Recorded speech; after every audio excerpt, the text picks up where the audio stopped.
आप में से काफी कम लोग भूत प्रेतों के ऊपर विश्वास करते होंगे, पर आज के इस कहानी को सुनने के बाद कहीं ना कहीं आप भी भूत प्रेतों के ऊपर विश्वास करने लगेंगे, जो कि कुछ हद तक सच्ची घटनाओं से मिलती जुलती है पर पूरी तरह से सत्य नहीं है। अगर आपका दिल कमजोर है तो आपको हमारे इस कहानी को नहीं सुनना चाहिए, पर यदि आप भूत प्रेतों को नहीं मानते हैं या भूत प्रेतों पर विश्वास नहीं करते हैं और ऐसे में आपको भूत प्रेतों से बिल्कुल भी डर नहीं लगता है, तो आपके लिए हमारी यह कहानी काफी ज्यादा रोमांचक होने वाली है। तो चलिए दरवनी भूत की कहानी की तरफ आगे बढ़ते हैं। आज की हमारी यह कहानी उत्तर प्रदेश के रहने वाले आकाश नामक एक व्यक्ति की है, जो कि उत्तर प्रदेश के एक प्राइवेट अस्पताल में डॉक्टर के पद पर नियुक्त था। दोस्तों, यह बात साल 2008 की है, जब आकाश अस्पताल में काम किया करता था। अस्पताल में एक दिन एक इमरजेंसी केस के आने पर आकाश को रात्रि के समय अस्पताल में बुलाया गया और फिर जब आकाश अस्पताल में मरीजों को देखने के बाद वापस घर की तरफ लौटने लगा तो उसने घड़ी में समय देखा तो उस वक्त रात के 2 बज चुके थे। ऐसे में उसने सोचा कि अभी रात के 2 बज चुके हैं और इस समय घर जाना ठीक नहीं होगा, तो उसने अपने अस्पताल के ऑफिस में ही रुकने का फैसला किया और आकाश अपने ऑफिस में जाकर अपनी कुर्सी पर बैठ गया और अपना मोबाइल चलाने लगा। अचानक आकाश को लगा कि उसके पीछे कोई खड़ा है और उसके हाथ पैरों के रोंगटे भी खड़े हो चुके थे। ऐसे में उसने मुड़कर देखा तो उसके पीछे उसे कोई भी दिखाई नहीं दिया, पर बार बार उसको यह एहसास हो रहा था कि उसके पास जरूर कोई ना कोई खड़ा है और वह उसे लगातार देख रहा है। आकाश भूत प्रेतों के ऊपर विश्वास नहीं करता था, इसलिए उसने इसे अपना एक वहम समझा और अपने हाथ मुंह धोकर कुछ देर सोने के लिए वहीं लेट गया। कुछ देर बाद उसे जब नींद आने ही लगी थी तब उसे किसी की पायल की आवाज सुनाई दी और उसने देखा तो उसके ऑफिस के गेट के बाहर किसी की परछाई दिखाई दी। उस परछाई को देखकर आकाश उसके पीछे उसे देखने चला गया।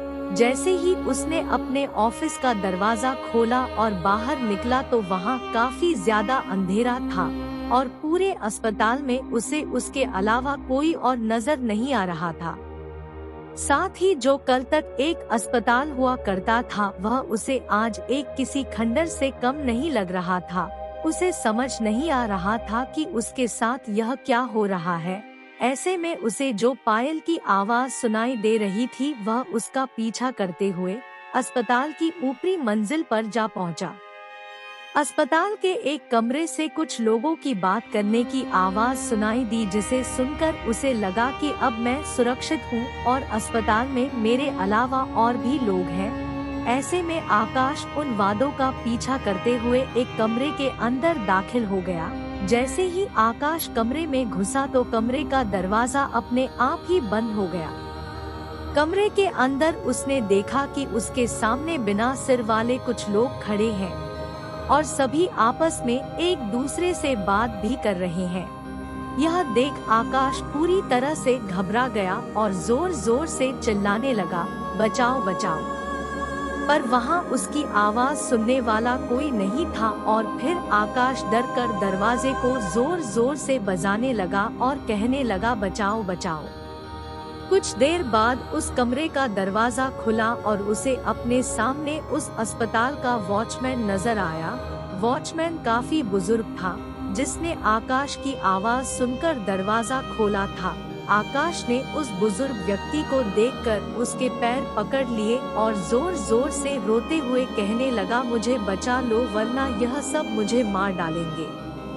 आकाश को रोता देख वॉचमैन ने उसे शांत कराया और उसे दिलासा दिया कि तुम बिल्कुल ठीक हो और इस कमरे में भी कोई भी नहीं है।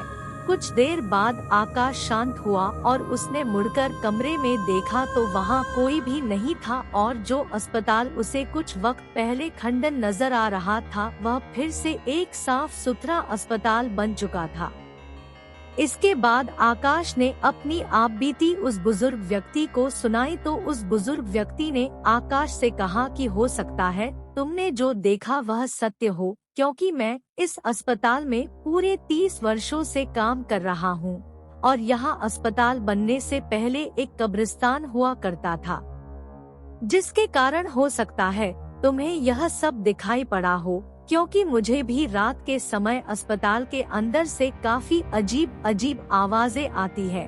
तब आकाश ने कहा कि मैं तो भूत प्रेतों को मानता ही नहीं हूँ, पर आज यह सब देखने के बाद मुझे यह पूरी तरह से विश्वास हो गया है कि सचमुच भूत प्रेत होते हैं। थोड़ी देर आकाश बुजुर्ग व्यक्ति के पास बैठा और फिर वह अपने घर वापस लौट गया, पर आज भी आकाश को वह दृश्य पूरी तरह से याद है और वह उसे जब भी याद करता है तो आज भी वह डर से कांपने लगता है। दोस्तों, यह बात कितने सत्य है और कितनी झूठ यह हम नहीं कह सकते, पर यह एक सत्य घटना है जो कि उत्तर प्रदेश के आकाश के साथ घटित हुई है। इस कहानी से संबंधित अगर आपके मन में कोई भी सवाल है तो आप हमें कमेंट बॉक्स में पूछ सकते हैं। आपकी राय हमारे लिए काफी ज्यादा महत्वपूर्ण है, क्योंकि आपकी राय ही हमें आगे और अच्छा काम करने के लिए प्रेरित करती है, इसलिए यहाँ कमेंट जरूर करें। और इसी तरह से आगे भी अगर आप हमारी सभी वीडियो की अपडेट सबसे पहले प्राप्त करना चाहते हैं तो हमारी चैनल को सब्सक्राइब करके जाएं। धन्यवाद।